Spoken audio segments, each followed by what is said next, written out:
detyrua që të largohet nga Shqipëria. Ai prej 2 vitesh jeton në Gjermani. Zoti Koçi, mirëmbrëma dhe ju falenderoj që jeni me ne. Mirëmbrëma, ju përshëndes gjithëve. Faleminderit. Ja, ju jeni nga ata luftëtarët e parë atëherë kur askush nuk luftonte dhe kur askush nuk e ngrinte zërin për mjedisin, për ambientin dhe për mbrojtjen e parqeve kombëtare. I surprizuar nga kjo protest? Sigurisht shumë i surprizuar, po do bëja i korrigjim. Një nga luftëtarët e parë, sepse bashkë me mua kanë luftuar edhe shumë prej kolegëve të mi, edhe të drejtuesve të shoqatave mjedisore në Shqipëri. Dhe do thoje që mbase tentativa e parë e qeverisë Rama ishte pikërisht parku kombëtar Divjak Karavasta, mbase në vitin 2017 mos gaboj, që tentuan të ngrinin atë kompleksin e famshëm Mabetek.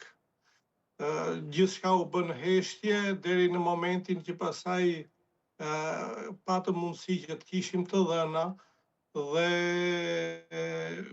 ja kaluam në fillim bashkë me shoqatat mjedisore sigurisht, ja kaluam fillim medias, e cila përhapi lajmin dhe më vonë u vum në kontakt me trupin diplomatik në Shqipëri.